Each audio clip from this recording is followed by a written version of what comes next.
Yeah, honestly, that thus far is the most harmful aspect of his presidency. It's the complete ruination of any standard of honesty in political discourse, and it's astonishing to me.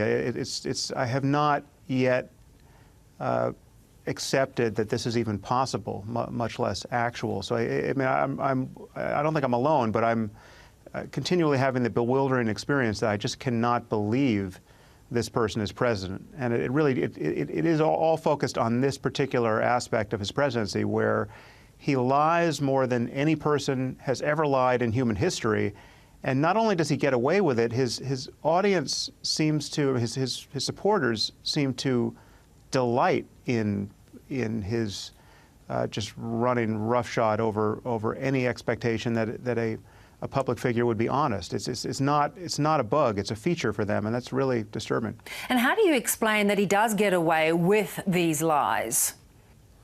Well, it is just to this point where he has enough people who support him for whom the lying is actually not a problem. It's a technique. It's a kind of naked declaration of power, wherein he doesn't have to observe your expectations about what is logical or coherent or responsive to facts. He can just say what he wants because it's the impression he wants to leave with you. He wants a certain language in the air, and he just puts it there. But other than that, all lying is just destructive of the social fabric, even so-called white lies. They undermine trust, they undermine relationships, they destroy reputations. That is in a context where people care about the truth. But what's amazing now is that we seem to be in some kind of free fall with respect to this, and so many people simply do not care if you're caught lying. And Trump has seems to have rewritten the rules. The point being, though, is that a lot of people argue whose truth is it, and that's a fair point, isn't it? Well, but that really isn't so difficult. You know, the truth is what we mean by truth, what we mean by when we say that something is a fact, is that it is true or it is factual regardless of the fact that you are you and I am me. You know, it's not just your truth, it's not just my truth, this is a universalizable quality of reality. I mean, that's what it means to be talking about reality. The thing you're saying isn't merely dependent on who you happen to be. And so we don't have our private physics, and we don't have our private fact-based discussion about anything else, whether it's history or events that are currently going on in the world. I mean, journalism. I mean, this is just our statements about the world have to be held to some common standard of reasonableness. And if when that breaks down, and it breaks down in a spectacular way with someone like Trump, but it's breaking down in the kind of tribalism that goes by the name of identity politics. How much pause does it give you that Trump has actually built his brand on the back of very robust criticism like yours of the left and Liberals? Well, I think in large measure it's a response to some of the excesses we've seen on the left. I mean, I consider myself liberal more or less across the board. I mean, certainly left of center in any kind of American political discussion. But the identity politics and political correctness we've seen on the left getting more and more amplified over the years has clearly created a backlash, and that backlash is in large measure Trump and his supporters. I mean, we're talking about people who have just had enough with this, and understandably, but the cure is worse than the disease here, and so it's a problem that we have on the left, this resort to identity politics, which is now ushering in a kind of white identity politics in not just in America, in many Western countries. And it's if ever there were an identity politics we don't need, it's white identity politics and white male identity politics, perhaps being the most ridiculous.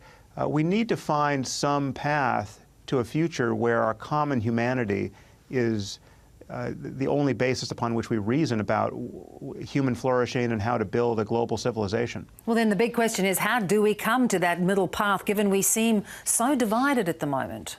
Well, first I think we have to articulate the goal and not forget it, and then we can see that certain paths are really not paths forward at all. And I think identity politics is clearly the wrong piece of software you want to have running on your hard drive politically. I mean, the end game cannot be that black people and white people really can't reason about the same morality or the same values because their skin color is different, or men and women can't talk about the workplace or sexuality or biological differences between the sexes. I mean, all of this is just so fraught and poisonous and insurmountable that we have to stay balkanized into these separate identities. That can't be the way forward. So clearly we need a way of talking about the most impressing features of human life, whether it's religion or politics or biological differences or wealth and power, violence. I mean, these are important issues that are not going away, and we need to talk about them in ways that allow for civil conversation, and identity politics is not doing that. Social media is where civil conversations don't often happen. Do you think social media sites should be punished in some way for disseminating fake news and fake information?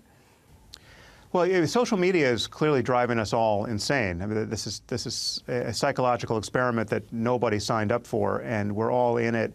And we each have to curate the contents of our own consciousness a little more carefully than we have been, and rethink our relationship to these platforms. And there's so much wrong with social media. The ad-based model, which subsidizes it, is just selling our attention against the stickiest and most corrosive kinds of memes. So we have to change the incentives. We have to be smarter in our use of these things.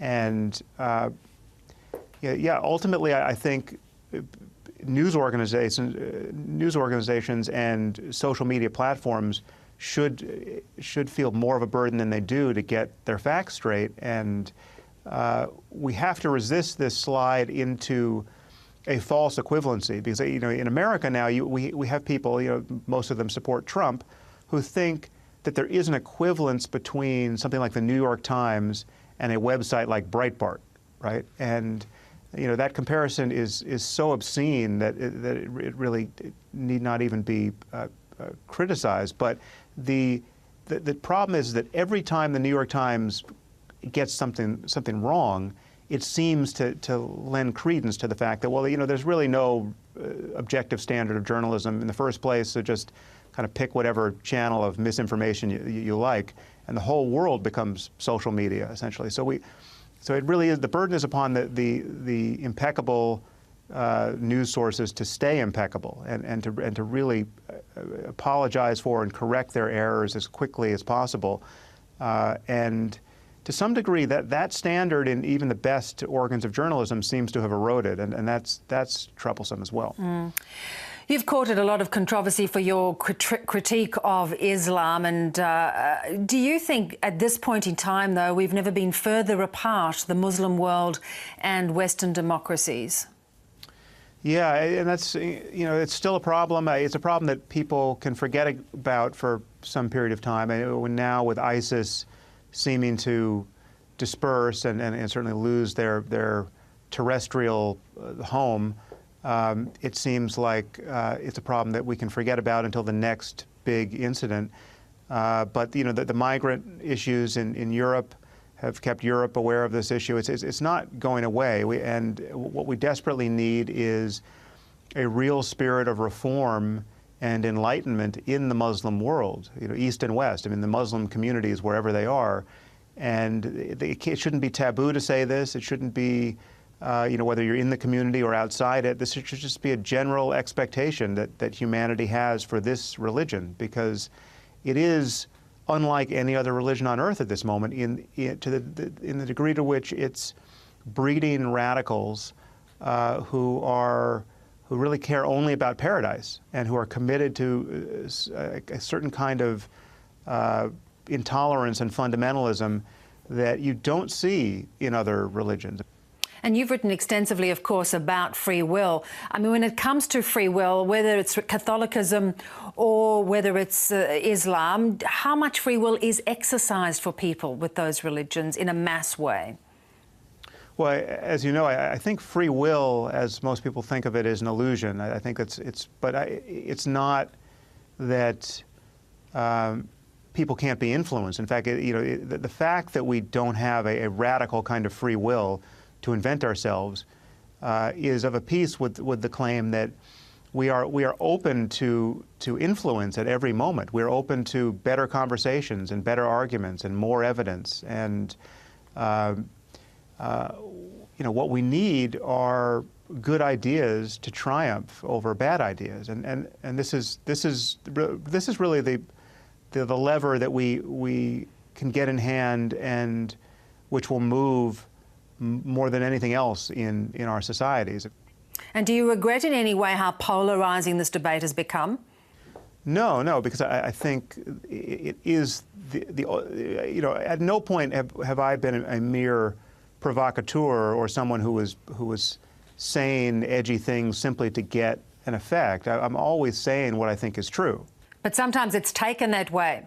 Well, yeah, hence the problem of political correctness, and hence the rise of the monster, the orange monster we call Trump. I mean, these two things feed off each other, and there's, the reason Hillary Clinton's loss in 2016 was certainly overdetermined. She was a bad candidate in several ways, but one way she lost was to not speak honestly about this problem.